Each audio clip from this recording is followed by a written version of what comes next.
Hello friends. तो आधुनिक भारत के इतिहास के इस श्रृंखला में आप सभी का स्वागत है।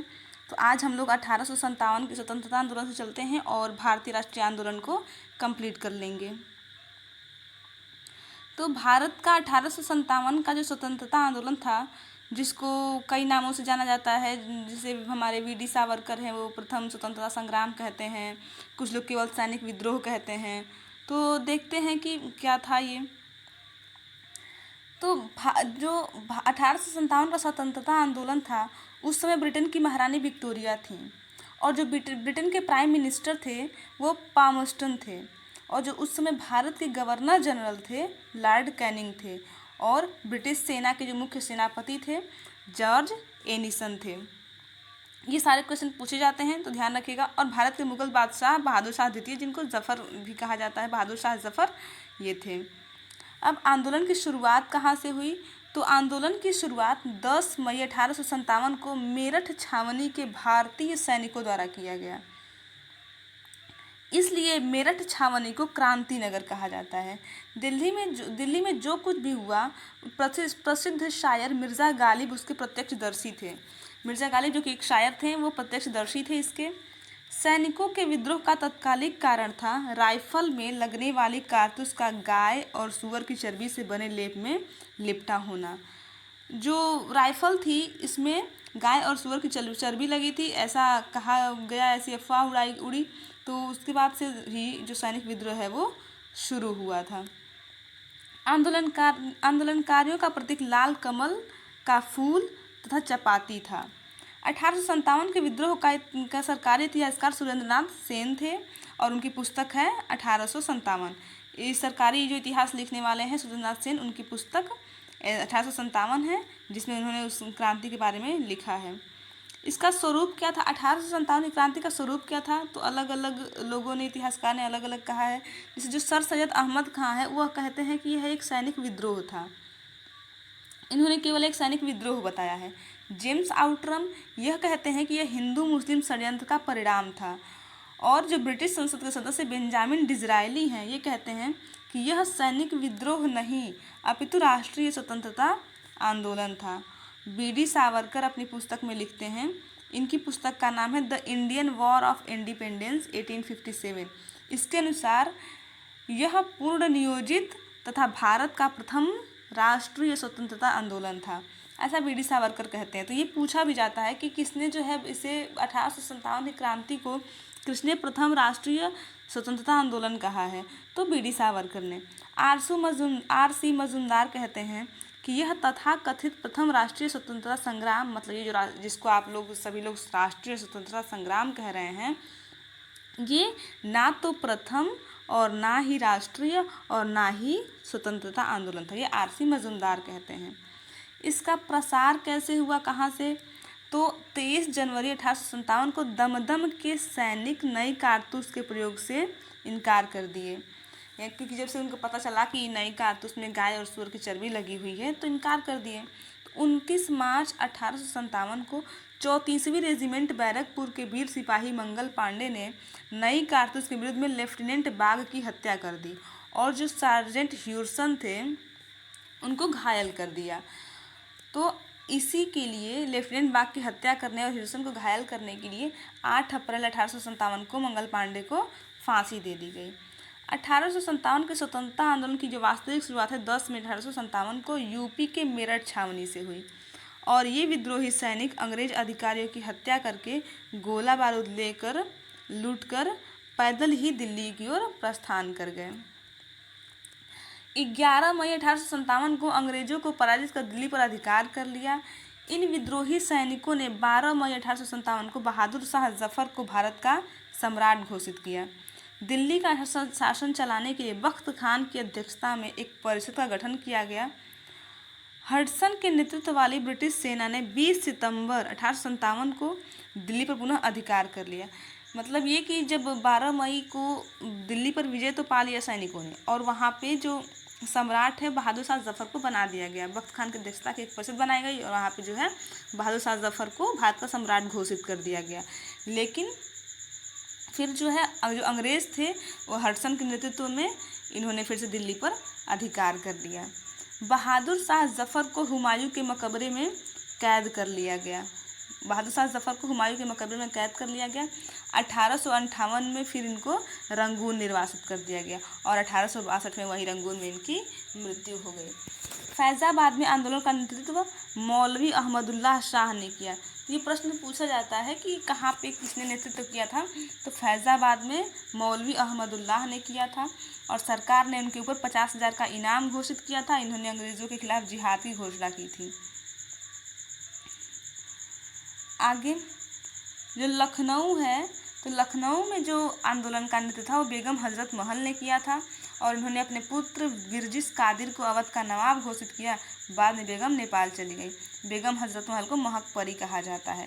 कानपुर का नेतृत्व नाना साहब, जो धुंधु पंत भी कहा जाता है, उन्होंने किया। फिर बाद में ये भी नेपाल चले गए। नाना साहब के मुख्य सेनापति तात्या टोपे, यानी कि जिनका दूसरा नाम रामचंद्र पांडुरंग भी था, ये थे। और ग्वालियर के सिंधिया के सामंत मान सिंह जो है, इन्होंने अप्रैल 1859 में धोखे से तात्या टोपे को अंग्रेजों को सौंप दिया और अंग्रेजों ने उन्हें फांसी दे दी। सरकार ने नाना साहब के ऊपर 1 लाख का इनाम घोषित किया और झांसी के नेतृत्व लक्ष्मीबाई ने किया। झांसी में जो झांसी की रानी लक्ष्मीबाई थी, उन्होंने नेतृत्व किया था। गंगाधर राव की पत्नी थी ये। लक्ष्मीबाई ने अपने दत्तक पुत्र दामोदर राव को झांसी का राजा घोषित किया। 17 जून 1858 को लक्ष्मीबाई अंग्रेज सेनापति ह्यूरोज की गोली का शिकार बनी। लक्ष्मीबाई की मृत्यु पर ह्यूरोज ने लिखा है कि भारतीय क्रांतिकारियों में यहाँ सोई हुई औरत अकेली मर्द थी। बिहार में नेतृत्व, देखिए बीपीएससी का एग्जाम है तो बिहार का बहुत महत्वपूर्ण है, बिहार का पूछा जा सकता है। तो बिहार का में जो नेतृत्व करने वाले थे वो बाबू कुंवर सिंह थे और इनकी बाह में गोली लग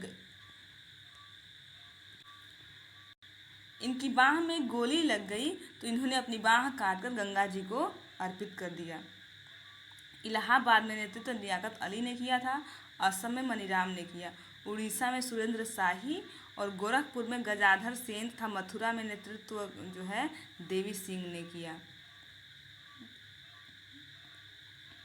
परिणाम की दृष्टि से यह आंदोलन असफल रहा, लेकिन फिर भी कई चीज़ें थी। इसके बाद 1 नवंबर 1858 को गवर्नर जनरल लॉर्ड कैनिंग ने इलाहाबाद के मिंटो पार्क में महारानी विक्टोरिया का घोषणा पत्र पढ़ा, जिसके तहत जो भारत के शासन की डोर है वो ब्रिटिश ईस्ट इंडिया कंपनी के हाथों से छीनकर ब्रिटिश क्राउन को सौंप दी गई। मतलब ये कि जो पहले शासन कर रही थी वो एक कंपनी थी, जो ब्रिटिश ईस्ट इंडिया कंपनी थी, तो महारानी विक्टोरिया के हाथों ये एक समय, क्योंकि महारानी विक्टोरिया थी तो ब्रिटिश क्राउन के हाथों चली गई, जो कि महारानी विक्टोरिया थी। और भारत के जो गवर्नर जनरल थे उनका पद नाम बदल दिया गया और वायसराय कर दिया गया। वायसराय का मतलब होता है कि ब्रिटिश क्राउन का प्रतिनिधि। और भारत का प्रथम वायसराय लॉर्ड कैनिंग था, क्योंकि उस समय जो गवर्नर जनरल था वो लॉर्ड कैनिंग था, यानी कि उसी गवर्नर जनरल का ही तो पद बदल कर वायसराय किया गया था। तो जो प्रथम वायसराय कहे गए वो भी लॉर्ड कैनिंग और भारत के अंतिम गवर्नर जनरल भी लॉर्ड कैनिंग थे। 17वीं शताब्दी ईस्वी में धार्मिक सुधार आंदोलन चलाया गया। कुछ संगठन बनाए गए। इसके संस्थापकों से प्रश्न पूछे जाते हैं, तो इसको भी थोड़ा देख लेते हैं। संगठन संस्थापक और कब इसकी स्थापना हुई। आत्मीय सभा की जो स्थापना थी राजा राम मोहन राय ने की थी 1815 में। ब्रह्म समाज राजा राम मोहन राय 1828 ईस्वी कलकत्ता। तत्वबोधिनी सभा देवेंद्रनाथ टैगोर 1839 में। धर्म सभा राधाकांत देव 1830 में। वेद समाज धरालू नायडू 1864 मद्रास में। जो वेद समाज है इसको दक्षिण भारत का ब्रह्म समाज कहते हैं। भारतीय ब्रह्म समाज यानी कि जो ब्रह्म समाज था उसका विभाजन हो गया था। तो जो ब्रह्म समाज का पहला विभाजन हुआ तो एक भारतीय ब्रह्म समाज बन गया, जिसके जो संस्थापक थे केशव चंद्र सेन थे 1865 में। प्रार्थना समाज आत्माराम पांडुरंग 1867 में। साधारण ब्रह्म समाज का ही दूसरा विभाजन था।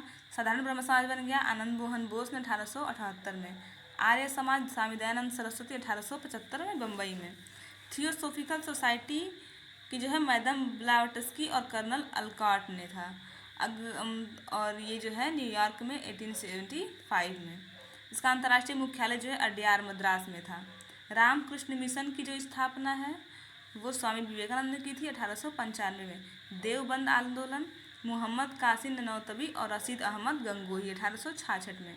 अहमदिया आंदोलन मिर्ज़ा गुलाम अहमद 1889 ईस्वी में। Servants of India society Gopal Krishna Gokhale 1905 में। इसे प्रश्न पूछे जाते हैं, इसे याद रखना जरूरी है। सत्यशोधक समाज ज्योतिबा फूले 1873 में। हरिजन सेवक संघ महात्मा गांधी 1933 में। All India depressed class federation Bhimrao Ambedkar 1920 में। बहिष्कृत हितकारिणी सभा BR अम्बेडकर 1924 में। समाज समता संघ भीमराव अंबेडकर 1927 में। आत्मसम्मान आंदोलन रामास्वामी नायकर ने 1920 में स्थापना की थी। आगे, राजा राम मोहन राय का जन्म 22 मई 1774 को बंगाल के हुगली जिले के राधानगर में एक ब्राह्मण परिवार में हुआ था। राजा राम मोहन राय हिंदी, संस्कृत, अरबी, फारसी, उर्दू सहित लगभग सभी भारतीय भाषाओं के तथा अंग्रेजी, फ्रांसीसी, लैटिन, यूनानी, हिब्रू आदि विदेशी भाषाओं के ज्ञाता थे। मतलब बहुत सारी भाषाएं जानते थे। ये बहुमुखी प्रतिभा के धनी थे।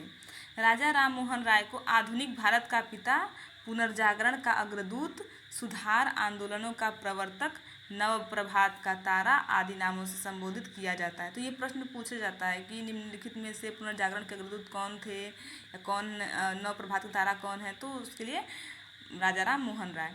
सुभाष चंद्र बोस ने राजा राम मोहन राय को युग दूत की संज्ञा दी है। ये प्रश्न भी आता है कि राजा राम मोहन राय को युग दूत की संज्ञा किसने दी थी? तो सुभाष चंद्र बोस ने दी थी।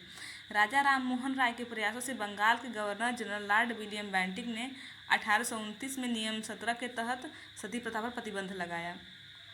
तो सती प्रथा पर प्रतिबंध किसने लगाया? लॉर्ड विलियम बेंटिक ने। किसके प्रयासों से? तो राजा राम मोहन राय के प्रयासों से। मुगल बादशाह अकबर द्वितीय ने राजा राम मोहन राय को राजा की उपाधि दी। ये प्रश्न भी पूछा गया है कि राजा की उपाधि राजा राम मोहन राय को किसने दी? तो मुगल बादशाह अकबर द्वितीय ने की उपाधि देकर 1830 में अपना दूत बनाकर ब्रिटिश सम्राट विलियम फोर्थ से मिलने लंदन भेजा। ये लंदन गए तो यही राजा की उपाधि देकर इनको भेजे थे अकबर द्वितीय। 27 सितंबर 1833 को ब्रिटेन के ब्रिस्टल शहर में इनकी मृत्यु हो गई। ब्रिस्टल शहर में। स्वामी दयानंद सरस्वती, इनका जन्म जो 1824 में गुजरात राज्य के राजकोट में जिले के मोरबी नामक रियासत में एक ब्राह्मण परिवार में हुआ था। दयानंद सरस्वती के बचपन का नाम मूल शंकर था। इन्हें भारत का मार्टिन लूथर कहा जाता है। इनके दो नारे प्रसिद्ध हैं, वेदों की ओर लौटो और भारत भारतीयों के लिए है। सत्यार्थ प्रकाश नाम की पुस्तक है इनकी रचना पूछी जाती है। सत्यार्थ प्रकाश दयानंद सरस्वती की रचना है और मृत्यु इनकी 1883 में राजस्थान के अजमेर में हुई थी। स्वामी दयानंद सरस्वती के न्यायी लाला हंसराज ने 1886 में लाहौर में दयानंद एंग्लो वैदिक कॉलेज की स्थापना की थी। लाला हंसराज ने 1886 में। इनके एक अन्य अनुयायी स्वामी श्रद्धानंद ने 1901 में उत्तराखंड राज्य के हरिद्वार जिले में कांगड़ी नामक स्थान पर गुरुकुल की स्थापना की, जिसे आज गुरुकुल कांगड़ी विश्वविद्यालय कहा जाता है। यानी कि इनके दूसरे एक अनुयायी थे स्वामी श्रद्धानंद, उन्होंने गुरुकुल कांगड़ी विश्वविद्यालय की स्थापना की। स्वामी विवेकानंद का जन्म 12 जनवरी 1863 में कोलकाता में हुआ था। इनके बचपन का नाम, अभी हम लोगों ने राजा राम मोहन राय को देखा, फिर दयानंद सरस्वती, अब जो है स्वामी विवेकानंद। 12 जनवरी 1863 को कोलकाता में हुआ था। इनके बचपन का नाम नरेंद्रनाथ दत्त। इनकी मृत्यु 4 जुलाई 1902 को हुई थी। अलीगढ़ आंदोलन की शुरुआत सर सैयद अहमद खान ने की थी। इन्होंने 1875 में अलीगढ़ में मोहम्मदन एंग्लो ओरिएंटल कॉलेज की स्थापना की। ये 1920 ईस्वी में अलीगढ़ मुस्लिम विश्वविद्यालय बना। आगे 1830 में लॉर्ड विलियम बेंटिक के समय कर्नल स्लीमैन ने ठगी प्रथा का अंत किया था। भारत के गवर्नर जनरल लॉर्ड एलन बरो ने 1843 के नियम 5 के तहत, जिसको 1843 का वी एक्ट भी कहते हैं, दास प्रथा पर प्रतिबंध लगाया। लॉर्ड दास प्रथा पर प्रतिबंध लगाने वाला कौन था? तो गवर्नर जनरल लॉर्ड एलन बरो 1843 के नियम 5 के तहत। ईश्वर चंद्र विद्यासागर के प्रयासों से लॉर्ड कैनिंग ने 1856 में नियम 15 के तहत विधवा पुनर्विवाह को वैधता प्रदान की। यानी विधवा पुनर्विवाह को किसने वैधता प्रदान की? लॉर्ड कैनिंग ने। किसके प्रयास से? ईश्वर चंद्र विद्यासागर के प्रयास से। प्रथम प्रसिद्ध ब्रह्म समाजी नेता केशव चंद्र सेन के प्रयासों से के परिणाम स्वरूप भारत के गवर्नर जनरल लॉर्ड नॉर्थब्रुक ने 1872 में ब्रह्म विवाह अधिनियम यानी कि नेटिव मैरिज एक्ट पारित किया और इसके तहत जो आयु थी विवाह की वो लड़कों की 18 वर्ष, लड़कियों की 14 वर्ष निर्धारित की गई और अंतर जाति विवाह को वैधता प्रदान की गई और बहुपत्नी प्रथा को समाप्त किया गया। और 1896 ईस्वी में सम्मति आयु अधिनियम पारित किया गया जिसके तहत लड़कियों के विवाह की आयु 12 वर्ष कर दी गई। फिर 1829 में शारदा विवाह अधिनियम पारित हुआ 1829 में, जिसके परिणाम पुनः लड़कों तथा लड़कियों के विवाह की न्यूनतम आयु 18 से 14 वर्ष निश्चित की गई।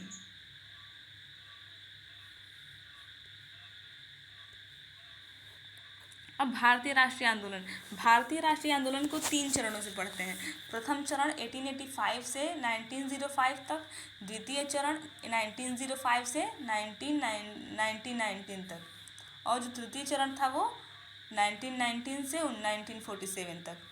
तो भारतीय राष्ट्रीय आंदोलन को 3 चरणों में विभाजित किया गया। प्रथम चरण जो है 1885 से 1905 तक, इसमें जो है भारतीय राष्ट्रीय कांग्रेस की स्थापना से भारत के जो वायसराय थे लॉर्ड डफरिन थे। तो ऐसा प्रश्न पूछा जाता है कि जो भारतीय राष्ट्रीय कांग्रेस है उसकी स्थापना के समय भारत के वायसराय कौन थे, तो Lord Dufferin. Indian national Congress की जो स्थापना है वो लॉर्ड डफरिन के दिमाग की उपज थी। अवकाश प्राप्त अंग्रेज ICS अधिकारी A.O. Hume Elon Octavian Hume ने 1884 में इंडियन नेशनल यूनियन भारतीय राष्ट्रीय संघ नामक संगठन की स्थापना की, जिसका पहले जो भारतीय राष्ट्रीय कांग्रेस है उसका नाम पहले जब स्थापना हुई थी तो A.O. ह्यूम ने उसका नाम इंडियन नेशनल यूनियन यानी कि भारतीय राष्ट्रीय संघ रखा था और बाद में फिर दादा भाई नौरोजी ने उसका नाम चेंज करके इंडियन नेशनल कांग्रेस कर दिया। तो इंडियन नेशनल यूनियन नामक संगठन की स्थापना की, जिसका प्रथम अधिवेशन दिसंबर 1885 में पूना में प्रस्तावित था, लेकिन वहाँ प्लेग महामारी फैल गई तो जो है इसको बम्बई में कर दिया गया। पूना प्लेग महामारी फैली होने के कारण अधिवेशन का स्थान बम्बई स्थानांतरित कर दिया और जो जहाँ पे अधिवेशन पहला किया गया गोकुलदास तेजपाल विश्वविद्यालय में। दादा भाई नौरोजी के सुझाव पर A.O. ह्यूम ने इंडियन नेशनल यूनियन का नाम बदलकर इंडियन नेशनल कांग्रेस कर दिया गया। भारतीय राष्ट्रीय कांग्रेस की स्थापना 28 दिसंबर 1885 को बम्बई में A.O. ह्यूम ने किया। कांग्रेस का प्रथम अधिवेशन 28 से 31 दिसंबर 1885 के बम्बई के गोकुलदास तेजपाल संस्कृत महाविद्यालय में हुआ और जो प्रथम अध्यक्ष इसके थे व्योमेश चंद्र बनर्जी थे, जिनको WC बनर्जी भी कहा जाता है। कांग्रेस के प्रथम अधिवेशन में कुल 72 सदस्य उपस्थित थे और जिनमें से अधिकांश या तो वकील थे या फिर पत्रकार थे। दूसरा अधिवेशन इसका कलकत्ता में हुआ था और दादा भाई नौरोजी की अध्यक्षता में हुआ था। ये जो अधिवेशन थे वो अलग अलग जगहों पे हो रहे थे। इसका रीज़न ये था कि अलग अलग जगहों पे होगा तो अलग अलग जगह से लोग जानेंगे और उससे जुड़ेंगे और यहाँ तक कि जो अध्यक्ष बनाए जा रहे थे वो भी अलग अलग जाति और धर्म के बनाए जा रहे थे। जैसे पहले जो व्योमेश चंद्र बनर्जी थे हिंदू थे और ये जो दूसरे हैं दादा भाई नौरोजी वो पारसी हैं और जब तीसरे अधिवेशन हुआ तो उसमें बदरुद्दीन तैयबजी बनेंगे जो कि मुस्लिम हैं।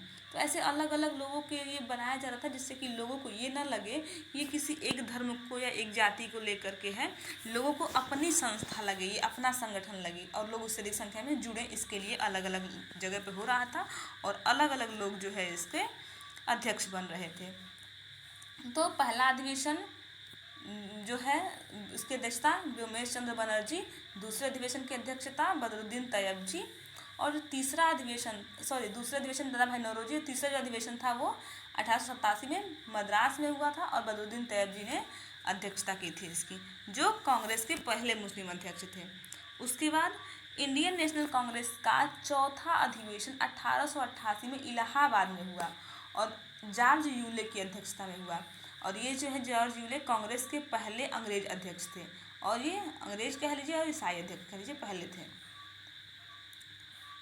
इंडियन नेशनल कांग्रेस का 1896 का वार्षिक अधिवेशन कलकत्ता में रहीमतुल्ला सयानी की अध्यक्षता में हुआ। इसी अधिवेशन में कांग्रेस के मंच से पहले बार भारत का राष्ट्रीय गीत वंदे मातरम गाया गया था। ये प्रश्न पूछा जाता है कि जो पहला वंदे मातरम गीत गाया गया था कांग्रेस के कौन से अधिवेशन में गाया गया था? तो 1896 के कलकत्ता अधिवेशन में। भारत का राष्ट्रगीत बंकिम चंद्र चटर्जी की पुस्तक आनंद मठ से लिया गया है। इंडियन नेशनल कांग्रेस का 1906 का अधिवेशन कलकत्ता में दादा भाई नौरोजी की अध्यक्षता में हुआ। इसी अधिवेशन में कांग्रेस ने स्वराज, स्वदेशी और विदेशी वस्तुओं का बहिष्कार तथा राष्ट्रीय शिक्षा को अपना लक्ष्य घोषित किया। इंडियन नेशनल कांग्रेस का 1907 का अधिवेशन सूरत में रास बिहारी बोस की अध्यक्षता में हुआ और इसी जो है 1907 के सूरत अधिवेशन में ही कांग्रेस जो है दो भागों में, नरम दल और गरम दल में विभाजित हो गए और इसे कांग्रेस का प्रथम विभाजन कहा जाता है। 1911 की जो अध्यक्षता है, 1911 की अध्यक्षता कलकत्ता में विशन नारायण दर ने किया और उस समय जो है भारत का राष्ट्रगान पहली बार गाया गया, जन गण मन, कांग्रेस के मंच से पहली बार इस अधिवेशन में गाया गया था। उनकी जन गण मन कब गाया गया था? जो भारत का राष्ट्रगान बना 1911 में, किसकी अध्यक्षता में? विशन नारायण दर की अध्यक्षता में। 1916 का अधिवेशन लखनऊ में अंबिका चंद्र मजूमदार की अध्यक्षता में हुआ। इस अधिवेशन में दो महत्वपूर्ण कार्य हुए। जो 1907 के सूरत अधिवेशन में नरम दल और गरम दल विभाजित हुए थे, वो 1916 की अध्यक्षता में एक हो गए। किसकी अध्यक्षता में हुआ? अंबिका चंद्र मजूमदार की अध्यक्षता में। इंडियन नेशनल कांग्रेस तथा मुस्लिम लीग के बीच समझौता, इसे कांग्रेस समझौता अथवा लखनऊ पैक्ट कहा जाता है, क्योंकि ये लखनऊ में हुआ था और कांग्रेस और मुस्लिम लीग में हुआ था, इसी वजह से इसको लखनऊ पैक्ट कहा जाता है या कांग्रेस लीग समझौता कहा जाता है। 1917 में जो है कलकत्ता में एनी बेसेंट ने अध्यक्षता की थी और ये जो है एनी बेसेंट पहली महिला अध्यक्ष थी कांग्रेस की। 1923 में दिल्ली में अबुल कलाम आज़ाद ने किया था और इसमें जो है ये जो अबुल कलाम आज़ाद थे वो सबसे कम उम्र के व्यक्ति थे, मात्र 35 वर्ष के थे ये, इन्होंने अध्यक्षता की सबसे कम उम्र वाले। 1924 में बेलगांव कर्नाटक में हुआ और जिसकी अध्यक्षता गांधी जी ने की थी। 1925 में कानपुर में सरोजिनी नायडू ने किया था और ये जो है दूसरी महिला थी और अगर भारतीय की बात करें तो प्रथम भारतीय महिला थी। 1929 में जो लाहौर में हुआ था और पंडित जवाहरलाल नेहरू की अध्यक्षता में हुआ था और इसमें जो पूर्ण स्वराज की प्राप्ति को लक्ष्य रखा गया।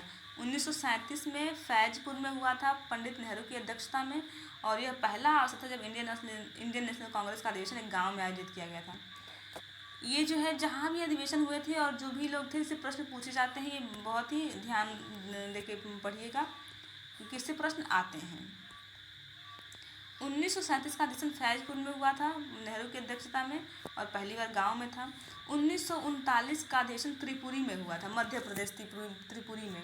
इसे गांधी जी द्वारा समर्पित उम्मीदवार पट्टाभी सीतारामैया को पराजित कर सुभाष चंद्र बोस अध्यक्ष चुने गए और इससे गांधी जी को लगा कि मतलब गांधी जी जो है नाराज, मतलब उन्होंने कहा कि सीतारामैया, क्योंकि वो गांधी जी जो है सीतारामैया पट्टाभी सीतारामैया के समर्थक थे, तो अब वो हार गए सीतारामैया और जो उनको बुरा लगा, तो इसी वजह से जो सुभाष चंद्र बोस थे उन्होंने जो है त्याग पत्र दे दिया कि गांधी जी को अच्छा नहीं लग रहा है, हम त्याग पत्र दे देते हैं।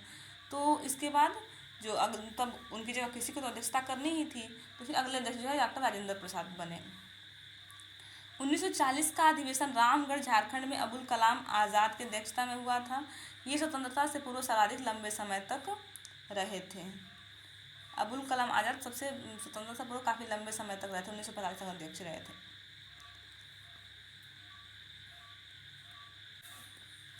स्वतंत्रता के समय कांग्रेस अध्यक्ष जेबी कृपलानी थे।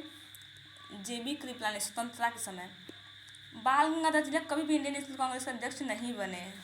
बाल गंगाधर तिलक कभी भी नहीं बने। बिपिन चंद्र पाल ने इंडियन नेशनल कांग्रेस को भीख मांगने वाली संस्था कहा। बिपिन चंद्र पाल ने। लाला लाजपत राय ने कांग्रेस पर आरोप लगाते हुए कहा कि यह अंग्रेजों के सेफ्टी वॉल्व के रूप में कार्य करती है।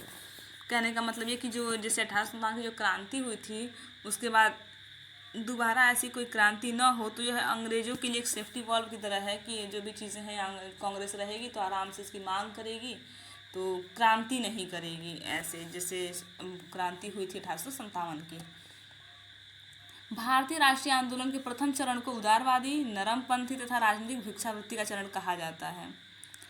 दादा भाई नौरोजी, व्योमेश चंद्र बनर्जी, बदरुद्दीन तैयबजी, सुरेंद्र नाथ बनर्जी, फिरोज शाह मेहता, दिनशा वाचा, गोपाल कृष्ण गोखले, मदन मोहन मालवीय, ये लोग जो है उदारवादी तथा नरमपंथी नेता थे। अब कांग्रेस का द्वितीय चरण 1905 से 1919 तक। राष्ट्रीय आंदोलन के द्वितीय चरण को क्रांतिकारी, राष्ट्रवादी, उग्रपंथी तथा गर्मपंथी आंदोलन का चरण कहा जाता है। और इसमें बाल लाल पाल का नाम सुने होंगे सभी लोग। बाल गंगाधर तिलक, लाला लाजपत राय और बिपिन चंद्र पाल जो है, अरविंद घोष इत्यादि कांग्रेस के प्रथम प्रमुख गर्मपंथी नेता थे। बंगाल विभाजन तथा स्वदेशी आंदोलन 1905। बंगाल विभाजन के समय भारत के वायसराय लॉर्ड कर्जन था। उन लोगों को लगा कि इन लोगों में एकता है, अगर हम बंगाल को विभाजन कर देंगे तो जो है लोगों की शक्ति जो है कम हो जाएगी, मीन्स कि लोगों विभाजन कर देंगे तो लोग एकजुट नहीं हो पाएंगे। और विभाजन भी ऐसे हुआ कि हिंदू वाला राज्य, एक हिंदू जहाँ रहते थे वो एक तरफ, मुस्लिम जो है एक तरफ, यानी कि जो हिंदू मुस्लिम एकता है इसको खंडित करना चाहते थे। तो लॉर्ड कर्जन ने विभाजन की बात की। बंगाल विभाजन का मुख्य उद्देश्य हिंदू मुस्लिम एकता को खंडित करना, सांप्रदायिकता को बढ़ावा देना, फूट डालो और राज करो की नीति को लागू करना था। लॉर्ड कर्जन ने 20 जुलाई 1905 को बंगाल विभाजन की घोषणा की थी। इसके विरोध में 7 अगस्त 1905 को सुरेंद्रनाथ बनर्जी के नेतृत्व में कलकत्ता के टाउन हॉल में स्वदेशी का तथा बहिष्कार आंदोलन की शुरुआत हुई। 16 अक्टूबर 1905 को बंगाल राज्य दो हिस्सों में पूर्वी बंगाल तथा पश्चिमी बंगाल में विभाजित कर दिया गया। इसके बाद 16 अक्टूबर को बंगाल के लोगों ने शोक दिवस के रूप में मनाया। रविन्द्रनाथ टैगोर के सुझाव पर बंगाल के लोगों ने बंगाली एकता को दिखाने के लिए एक दूसरे की कलाई पर राखी बांधी। सर्वप्रथम स्वदेशी आंदोलन के दौरान महिलाओं में धरना प्रदर्शन में शामिल होने की शुरुआत की। सर्वप्रथम स्वदेशी आंदोलन के दौरान वंदे मातरम आंदोलनकारियों का नारा बन गया। दिसंबर 1911 में भारत के वायसराय लॉर्ड हार्डिंग सेकेंड ने बंगाल विभाजन को रद्द कर दिया। दिसंबर 1911 में 1905 में विभाजन हुआ, 11 में लॉर्ड हार्डिंग द्वितीय कर्जन के समय में विभाजन हुआ और 11 में वायसराय लॉर्ड हार्डिंग सेकेंड ने बंगाल के विभाजन को रद्द किया। रविन्द्रनाथ टैगोर ने प्रसिद्ध गीत आमार सोनार बंगला की रचना की, जो कि स्वदेशी आंदोलन के दौरान जो है ये आमार सोनार बंगला की रचना की और जो वर्तमान समय में बांग्लादेश का राष्ट्रीय गीत है। अब क्रांतिकारी आंदोलन, भारत में कुछ क्रांतिकारी आंदोलन भी चले उसी टाइम। तो भारत में क्रांतिकारी आंदोलन की मशाल जलाने का श्रेय बाल गंगाधर तिलक को दिया जाता है। बाल गंगाधर तिलक का कहना था, स्वतंत्रता हमारा जन्मसिद्ध अधिकार है, हम इसे लेकर रहेंगे। भारतीयों में राष्ट्रवाद की भावना को जगाने के लिए बाल गंगाधर तिलक ने 1893 में गणपति उत्सव तथा 1895 में शिवाजी महोत्सव की शुरुआत की।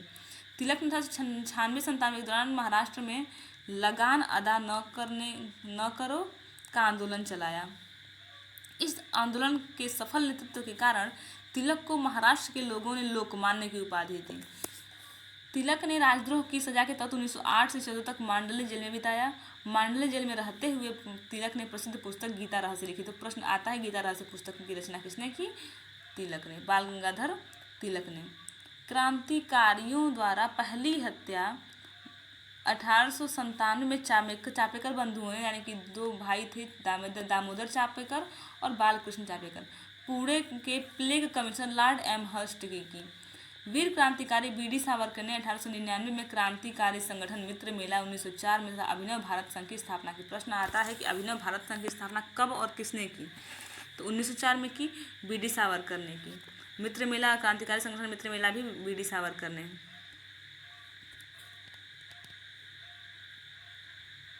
प्रसिद्ध क्रांतिकारी पी. मित्रा ने 1902 में कलकत्ता में क्रांतिकारी संगठन अनुशीलन समिति की स्थापना की।